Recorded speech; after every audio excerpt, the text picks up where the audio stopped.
ایک فرشتہ اللہ تعالیٰ سے مکالمہ کرتا ہے کہ آپ بتائیں، اللہ سے عرض کرتا ہے کہ اے میرے رب، تیرا کوئی گہرا دوست بھی ہے، کوئی خلیل بھی ہے؟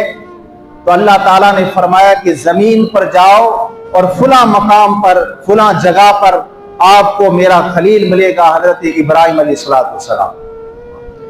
کہا اس کو آزما کے دیکھ لو، اس کو نہ مال کی پرواہ ہے نہ جان کی پرواہ ہے، وہ سب کچھ میرے لیے قربان کرنا جانتا ہے، تو اس کو میں اپنا خلیل کیسے نہ بناؤں؟ اب وہ فرشتہ انسانی صورت میں آیا، زمین پر اترا اور ایک جو ہے وہ جھاڑی کے پیچھے یا پہاڑی کے پیچھے وہ چھپ کر اللہ تبارک و تعالیٰ کا ذکر کرنے لگا۔ وہ ذکر اللہ تعالیٰ کا جو فرشتے کی زبان سے ہوا، وہ اتنا حضرت ابراہیم علیہ السلام کی دل پر لگا اور آپ اس کو تلاش کرنے لگے۔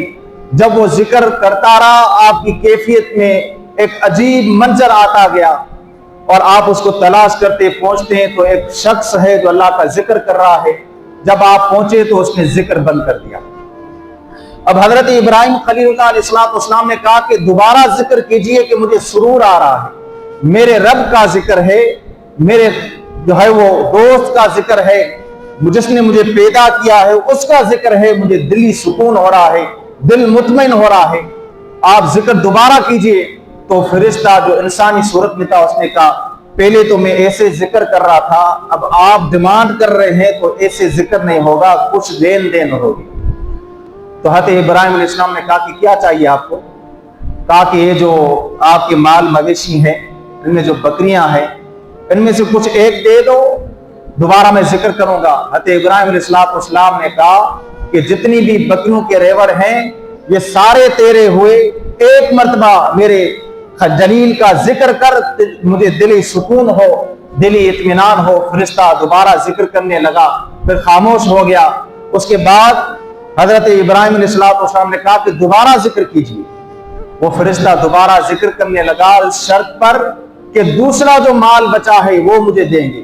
وہ بھی دے دیا، بکریاں بھی دے دی اور اونٹ بھی دے دیے، گائے بھی دے دی۔ اب سارا کا سارا مال اللہ تعالیٰ کے ذکر میں دے دیا۔ اب وہ فرشتہ جو انسانی صورت میں تھا، اب اس کو دوبارہ کہنے لگی کہ دوبارہ ذکر کیجئے تاکہ مجھے سرور آئے، اطمینان آئے۔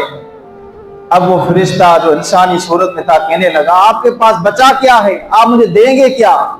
کہا یہ مال مویشی چرانے کے لیے کوئی چروا بھی چاہیے، تو میں یہ مال مویشی چرایا کروں گا، آپ ذکر کرتے جائیے اور میں مزدوری کرتا جاؤں گا، مجھے دلی سکون ہو، سرور ہو، اطمینان ہو۔